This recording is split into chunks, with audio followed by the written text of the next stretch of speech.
आज के टॉपिक को स्टडी करने के लिए आगे बढ़ते हैं। आज का टॉपिक है हमारा फूड कंपोनेंट्स। हम जो खाना खाते हैं, हम जो फूड इंटेक हमारी बॉडी के अंदर करते हैं, उस फूड के अंदर बहुत सारे कंपोनेंट होते हैं। और फूड जो हम खाते हैं उसके अंदर बहुत सारे ऐसे बायोमोलिक्यूल्स होते हैं जो हमारी बॉडी के लिए बहुत ही यूज़फुल होते हैं। फूड की अगर डेफिनेशन की बात करें तो हमने पढ़ा है कि food provide us energy, food help us to grow well and food protect us from diseases. यानी बेसिकली हम जो खाना खाते हैं उसके 3 फंक्शन हैं। पहला फंक्शन ये है कि खाना हमें एनर्जी प्रोवाइड करता है। दूसरा फंक्शन ये है कि खाना हमें ग्रो करने में मदद करता है। हम खाना खाएंगे तो ग्रो करेंगे, वरना हम ग्रो नहीं कर पाएंगे। अगर हमारी बॉडी के अंदर फूड नहीं होगा, अगर हमारी बॉडी के अंदर एनर्जी नहीं होगी तो हमारे सेल डेफिनेटली डिवाइड नहीं होंगे, हम ग्रो ही नहीं कर पाएंगे। तो खाने का जो सेकेंड फंक्शन है वो हमें ग्रोथ करवाना होता है। तीसरा फंक्शन जो खाने का होता है, तीसरा फंक्शन जो फूड का होता है, वो हमें बीमारियों से बचाना होता है। हम खाना जो खाते हैं उसके अंदर कुछ ऐसी चीज़ें होती हैं जो हमें बीमारियों से बचाती हैं। Food save us from disease. तो हम जो खाना खाते हैं, एक जो निवाला मुंह के अंदर डालते हैं, एक माउथ फिल जो हम अपने मुंह के अंदर लेते हैं, उसके अंदर बेसिकली ये 7 कंपोनेंट्स होते हैं। हमारा खाना जो है, हमारा फूड जो है, इन 7 कंपोनेंट्स पे मुश्तमिल होता है। Number 1 carbohydrates, number 2 proteins, number 3 lipids और fats, number 4 vitamins, number 5 minerals and number 6 water and number 7 roughages. ये 7 कंपोनेंट्स हमारे खाने के अंदर होते हैं। हमारा खाना इन 7 कंपोनेंट्स पे मुश्तमिल होता है और food consist on these 7 components. Carbohydrates, proteins, lipids, vitamins, minerals, water, roughage. अब यहाँ पे इनको पढ़ने से पहले एक सिंपल डेफिनेशन हम समझ लेते हैं कि ये एक चेन है। ये क्या है? एक चेन है। ये समझ लें कि चेन है और इस चेन के अंदर ये कड़ियाँ हैं इसकी। इन कड़ियों को आप सिंगल यूनिट कह सकते हैं। एक कड़ी फिर दूसरी कड़ी, ये कड़ियाँ मिलकर एक चेन बनाती हैं। तो इन सिंगल यूनिट को एक कड़ी जो है इसको हम सिंगल यूनिट कहते हैं। इसको हम बायोलॉजिकली या साइंटिफिकली कहते हैं मोनोमर, कह सकते हैं मोनोमर। मोनोमर का मतलब है, मोनो में सिंगल, मर मीन्स यूनिट। ये एक यूनिट है। ये यूनिट्स मिलकर एक लंबी सी स्ट्रक्चर बनाते हैं, कॉम्प्लेक्स स्ट्रक्चर बनाते हैं, इसको आप कहते हैं चेन। बिल्कुल सिमिलरली ये जो कार्बोहाइड्रेट्स होते हैं ये छोटे छोटे यूनिट्स के बने होते हैं, इन्हें हम कहते हैं ग्लूकोज। ये ग्लूकोज के छोटे छोटे यूनिट्स मिलकर लार्ज चेन बनाते हैं, लार्ज कॉम्प्लेक्स मॉलिक्यूल बनाते हैं, जिसे आप कहते हैं ग्लूकोज, जिसे आप कहते हैं कार्बोहाइड्रेट। अब हम जब कार्बोहाइड्रेट डाइजेस्ट करते हैं, हमने जब डाइजेशन की डेफिनेशन पढ़ी थी तो हमने ये पढ़ा था कि हमारी बॉडी के अंदर जो बड़े मॉलिक्यूल्स होते हैं, लार्ज कॉम्प्लेक्स मॉलिक्यूल होते हैं, उनको हम तोड़ते हैं, सिंपल यूनिट में कन्वर्ट करते हैं। वो सिंपल यूनिट हमारी बॉडी के अंदर यूज़फुल होते हैं, है ना। तो ये जो सिंगल यूनिट है, ये सिंपल यूनिट है, ये यूनिट्स मिलकर ये लार्ज कॉम्प्लेक्स मॉलिक्यूल बनाते हैं। तो कार्बोहाइड्रेट्स किस मॉलिक्यूल के बने हुए हैं? किस मोनोमर के बने हुए हैं? ग्लूकोज के बने हुए। यानी ग्लूकोज के छोटे छोटे मॉलिक्यूल्स मोनोमर मिलकर लार्ज कॉम्प्लेक्स मॉलिक्यूल बनाते हैं, जिसे हम कहते हैं कार्बोहाइड्रेट। यानी अगर ये सिंगल यूनिट है तो इस कंप्लीट कॉम्प्लेक्स मॉलिक्यूल हम क्या कहेंगे? इसको हम कहेंगे पॉलीमर।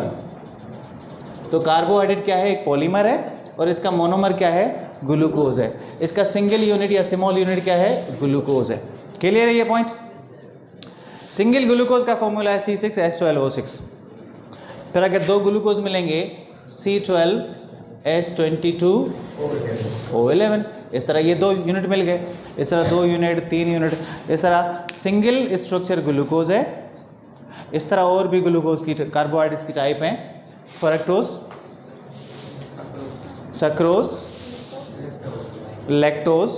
लैक्टोज आपने कॉमनली सुना होगा, दूध के अंदर लैक्टिक एसिड होता है ना। लैक्टोज, फ्रक्टोज, सेल्यूलोज, ये वो कॉम्प्लेक्स कार्बोहाइड्रेट्स हैं जो हमारी बॉडी के अंदर आते हैं। फिर हम उनको तोड़ते हैं। जब हम इनको तोड़ते हैं और ग्लूकोज के एक यूनिट में कन्वर्ट करते हैं तो फिर ग्लूकोज या कार्बोहाइड्रेट सिर्फ हमें एनर्जी प्रोवाइड करते हैं, एनर्जी सोर्स हैं। कार्बोहाइड्रेट्स क्या हैं? Carbohydrates are the energy sources of our body. यानी इन तमाम 7 कंपोनेंट्स में से जो हमें एनर्जी प्रोवाइड करता है वो सिर्फ कार्बोहाइड्रेट प्रोवाइड करते हैं। आप जब भी कितनी थके हुए हैं, थोड़ी सी चाय पी लें, आपको एनर्जी आ जाएगी। आप थोड़ी सी मीठी शरबत पी लें, आपको एनर्जी आ जाएगी। क्योंकि आपकी बॉडी के अंदर ग्लूकोज क्या है? आपकी बॉडी के अंदर मिठास गई है। क्योंकि कार्बोहाइड्रेट्स जो है मिठास वाली चीज़ें या मीठे स्वाद वाली चीज़ें जो हैं, स्वीट टेस्ट चीज़ें जो हैं, हमें एनर्जी प्रोवाइड करती हैं। तो carbohydrates are the first source of energy, instant source of energy. हमें जो भी एनर्जी चाहिए वो सिर्फ हमें कार्बोहाइड्रेट्स प्रोवाइड करते हैं। उसके बाद आते हैं प्रोटीन पे। ये क्लियर है यहाँ पे, कार्बोहाइड्रेट्स, ग्लूकोज। तो खाने का जो पहला कंपोनेंट है, the first component of food is carbohydrates. They are the first instant source of energy and carbohydrates are complex unit, they are polymers and their single unit is glucose. Protein भी complex molecule है, polymer है, और इसका single unit जो है वो amino acid है। बहुत सारे अमाइनो एसिड मिलकर बहुत सारे प्रोटीन बनाते हैं। एक इंसान की बॉडी के अंदर approximately 20 different kinds of amino acid होते हैं। हमारी बॉडी के अंदर तकरीबन 20 different kinds of amino acid हैं, जो कि डिफरेंट टाइप से मिलकर, वेरियस नंबर से मिलकर, अलग अलग तरीके से बॉन्डिंग बनाकर एक इंसान की बॉडी के अंदर 20,000 से ज़्यादा प्रोटीन बनाते हैं। एक इंसान के अंदर साइंटिस्ट ये मानते हैं कि इंसान के अंदर, एक एडल्ट ह्यूमन बीइंग के अंदर 20,000 से ज़्यादा डिफरेंट काइंड्स ऑफ प्रोटीन्स मौजूद होते हैं। कुछ प्रोटीन्स हम खाते हैं, कुछ प्रोटीन्स हमारी बॉडी खुद ही अंदर जाकर डिफरेंट नाइट्रोजन, कार्बन और हाइड्रोजन को मिलाकर अमाइनो एसिड बनाती है, जिन्हें हम एसेंशियल अमाइनो एसिड कहते हैं। तो प्रोटीन जो हैं वो कॉम्प्लेक्स यूनिट हैं, पॉलीमर है, इनका जो मोनोमर है वो क्या है, अमाइनो एसिड है। ये हमें एनर्जी प्रोवाइड नहीं करते। हम जो प्रोटीन खाते हैं वो हमें एनर्जी प्रोवाइड नहीं करते। हम जो प्रोटीन खाते हैं वो हमें ग्रोथ में हेल्प करवाते हैं। आप जब भी प्रोटीन खाएंगे तो आपकी बॉडी ग्रो करेगी, आपके सेल ग्रो करेंगे, आपके मसल्स ग्रो करेंगे, आप हाइट गेन करेंगे। आपकी बॉडी के अंदर अगर कहीं पे भी कोई डैमेज हुआ है, कहीं पे कोई टिश्यू डैमेज हुआ है तो वो रिपेयर होगा, नए सेल वहाँ पे आएंगे। या फिर जो है हमारी बॉडी के अंदर बाल बढ़ते हैं, हमारे नेल ग्रो करते हैं, तो ये प्रोटीन्स की वजह से ग्रो करते हैं। तो carbohydrates are the energy source, proteins are the building block, they help us to grow. Protein खाएंगे तो ग्रो करेंगे, कार्बोहाइड्रेट्स आप कितना भी खा लें कोई फ़र्क नहीं, कार्बोहाइड्रेट्स सिर्फ आपको एनर्जी देंगे। प्रोटीन्स खाएंगे तब आप बढ़ेंगे, फिर आप वर्टिकली लंबे हों या हॉरिजॉन्टली आप मोटे हों। ज़्यादा प्रोटीन खाते हैं तो आप मोटे भी हो जाते हैं। उसके बाद आते हैं तीसरे कंपोनेंट ऑफ फूड पे, जिसे हम कहते हैं लिपिड्स या फैट्स। लिपिड्स का मतलब है, या फैट का मतलब है चर्बी वाली चीज़ें, ऑयल जैसी चीज़ें, ठीक है। ये जो हैं ये भी पॉलीमर है, ये भी कॉम्प्लेक्स यूनिट हैं, और ये जिन स्मॉल यूनिट के बने हुए हम कहते हैं फैटी एसिड या ग्लाइसरॉल।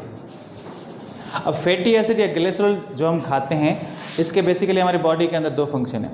ये सबसे पहले क्या करते हैं, हमारे स्किन के नीचे एक लेयर बना देते हैं जो कि प्रोटेक्शन करेगा हमारी बॉडी की, ताकि पानी ज़्यादा गर्मी के मौसम में बाहर ना निकल जाए, ठीक है। प्रोटेक्शन करते हैं, वाटर वेपर लॉस से हमें बचाते हैं। इनका एक लेयर होता है हमारी स्किन के नीचे, और हर ऑर्गन के ऊपर एक लेयर सा बना देते हैं, इंसुलेटिंग लेयर बना देते हैं, ताकि वो टेम्परेचर, हीट या गर्मी से महफूज रहें।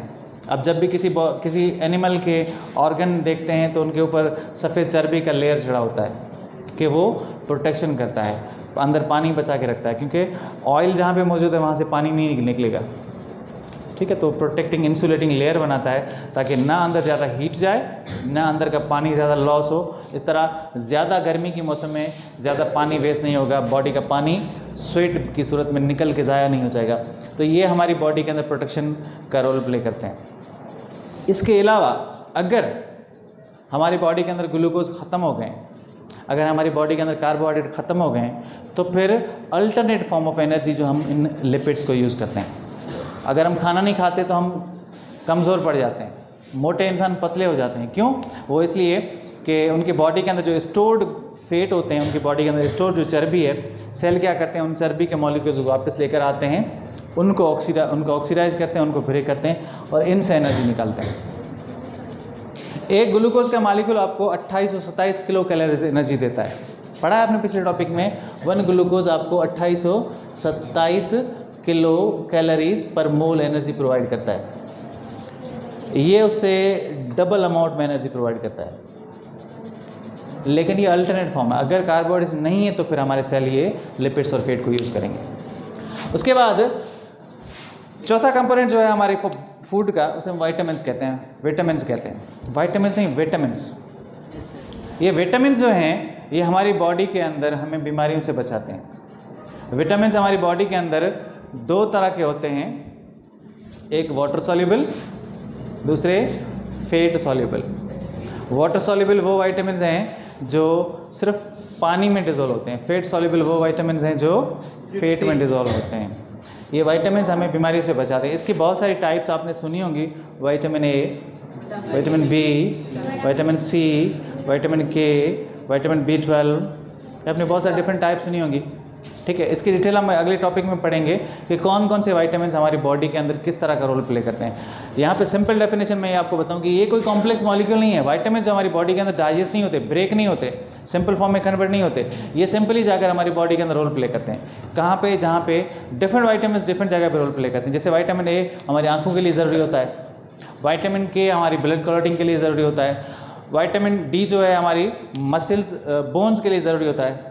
ठीक है, इसके अलावा विटामिन बी जो है वो हमारे मेटाबॉलिज्म के लिए ज़रूरी होता है। तो ये जाकर हमारी बॉडी के अंदर अपना फंक्शन प्ले करते हैं, अपना रोल प्ले करते हैं, हमें बीमारियों से बचाते हैं। अगर विटामिन हमारी बॉडी के अंदर मौजूद हैं तो फिर हमारी बॉडी के अंदर कोई इन्फेक्शन नहीं होगा, कोई ऑर्गन्स एबनॉर्मल फंक्शन नहीं करेगा। आपने एंजाइम के चैप्टर में पढ़ा था कि विटामिन जो है वो एंजाइम के साथ अटैच होते हैं, उनका फंक्शन से एक्टिवेट करते हैं। याद है आपको? तो विटामिन जो हैं, मिसाल के तौर पे विटामिन ए है, वो एंजाइम के साथ अटैच होता है और हमारी आँख के लिए, आँख के अंदर जो मेटाबॉलिक रिएक्शन है उनको स्पीड अप करता है ताकि हमारी आँख जो है वो नॉर्मल काम करे। अगर विटामिन ए की कमी हो गई तो फिर हमारी आँख जो ड्राई हो जाएगी, धुंधली हो जाएगी और हमें रात को कम नज़र आएगा या फिर लाइट, हमें क्लियर चीज़ें नज़र नहीं आएंगी। तो विटामिन जो हैं ये हमें बीमारियों से बचाते हैं। छठा कंपोनेंट जो, पांचवा कंपोनेंट जो है हमारा, हम मिनरल्स लेते हैं फूड के साथ। हम जो खाना खाते हैं उसके अंदर मिनरल्स होते हैं। ये मिनरल्स जो हैं ये भी हमारी बॉडी के लिए एसेंशियल होते हैं। जैसे कैल्शियम जो है हमारी बॉडी के लिए ज़रूरी है क्योंकि हमारी बोन्स हार्ड होती हैं कैल्शियम से। मैग्नीशियम जो है हमारे मसल्स के लिए मसल्स को स्ट्रॉन्ग बनाता है। फेरिक जो है हमारे मसल्स के लिए ये भी स्ट्रॉन्ग होता है, फुलाद। ठीक है, आयरन उसके साथ आयोडीन जो है हमारे थायराइड ग्लैंड के लिए ज़रूरी होता है। तो ये जब भी हम मिनरल्स खाते हैं तो ये मिनरल्स भी हमारी बॉडी के अंदर डिफरेंट फंक्शंस को एक्टिवेट कराते हैं और ये हमारी बॉडी के लिए एसेंशियल कंपोनेंट कहलाते हैं। छठा कंपोनेंट जो है वाटर है, पानी। आप सबको पता है कि पानी जो है हमारे सेल के अंदर 90% होता है। सेल का प्लाज्मा जो है वो 90% पानी पे मुश्तमिल होता है और हमारा बॉडी वेट 70% पानी पे मुश्तमिल होता है। पानी जो है ये हमारी बॉडी के अंदर ट्रांसपोर्टिंग मीडियम है। ये चीज़ों को डिज़ोल्व करता है अपने अंदर, फिर अगर वाटर अवेलेबल है हमारी बॉडी के अंदर तो फिर ये चीज़ें ट्रेवल करके एक जगह पे दूसरी जगह जाती हैं। रफेज खाने के अंदर ऐसे समझ लें कि ये धागे होते हैं, फूड फाइबर्स होते हैं, ये खाने को ट्रेवल करने में हेल्प करते हैं। जैसे हम सलाद खाते हैं, हम खीरे वगैरह खाते हैं, ये क्या करते हैं, या फिर हम ग्रीन लीफी वेजिटेबल्स खाते हैं। इनका फंक्शन ये होता है कि खाना जो है हमारी एलिमेंट्री कैनाल के अंदर आसानी से ट्रेवल करके डाइजेस्ट हो सके। तो रफेज का फंक्शन ये है, they help the food to travel inside our alimentary canal. So ये है हमारा आज का टॉपिक।